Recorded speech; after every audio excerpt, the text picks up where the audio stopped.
ഈ വീഡിയോ നിങ്ങൾ സ്ക്രോൾ ചെയ്ത് മുഴുവനായിട്ട് കാണുവാണെങ്കിൽ നിങ്ങൾക്ക് എണ്ണമറ്റത്തെ പ്രതിഫലം ലഭിക്കും. ഈ പറയുന്ന കാര്യങ്ങൾ അതുപോലെ ചെയ്യും വേണം. റസൂലുള്ളാഹി സ്വല്ലല്ലാഹു അലൈഹി വസല്ലമ തങ്ങൾ പറയുന്നുണ്ട്, മൻ ഖറഅ ഹർഫൻ മിൻ കിതാബില്ല, ആരെങ്കിലും അള്ളാഹിൻ്റെ ഗ്രന്ഥത്തിൽ നിന്ന് ഒരു ഹർഫ് പാരായണം ചെയ്താൽ ഫലഹു ബിഹി ഹസനത്തുൻ, അവനൊരു പ്രതിഫലം ലഭിക്കും.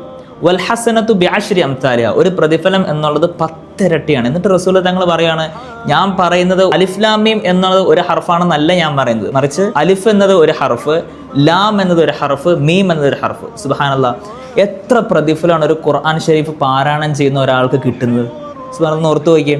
ഞാൻ ഉദാഹരണത്തിന് ഞാൻ ഹിഫ്ള് ഡിപ്പാർട്ട്മെൻറ്റിൻ്റെ ഉത്തരവാദിത്തമുള്ള ആളായതുകൊണ്ട് അവിടെ വരുന്ന അധിക അഡ്മിഷനും ഫെയിലായി പോകുന്നത് കുട്ടികൾക്ക് ഖുർആൻ ഷരീഫ് ഓതാൻ അറിയില്ല എന്നുള്ളതാണ്. തീരെ ഓതാൻ അറിയില്ല. കാരണം ചോദിച്ചാൽ ഇവർ വിദേശത്താണ്, നാട്ടിൽ മദ്രസകളില്ല. പക്ഷെ ഇന്നത്തെ കാലത്ത് എത്രയോ നല്ല നല്ല ഓൺലൈൻ സ്ഥാപനങ്ങളാണ്. ഞാനിപ്പോൾ ഉദാഹരണത്തിന് പറയുകയാണെങ്കിൽ മെൽ ഓൺലൈൻ മദ്രസ, ഞാൻ ഗ്യാരണ്ടി തരുവാണ്, ഈ സ്ഥാപനത്തിലാണ് നിങ്ങളുടെ കുട്ടികൾ പഠിക്കുന്നതെങ്കിൽ ഞാൻ ഗ്യാരണ്ടി തരാൻ കാരണം ഇവിടെ കയറി വന്നപ്പം അതിനുള്ള ഉസ്താദന്മാർ, അതിന് വേണ്ടിയുള്ള തയ്യാറെടുപ്പുകൾ, കുട്ടികളെ ആക്റ്റീവായിട്ട് പഠിപ്പിക്കൽ, അതുമാത്രമല്ല ധാരാളം പേരൻസിൻ്റെ അഭിപ്രായങ്ങൾ, നല്ല നല്ല അഭിപ്രായങ്ങൾ കേട്ടതിൻ്റെ പേരിലാണ് ഞങ്ങൾക്ക് ഗ്യാരണ്ടി തരുന്നത്.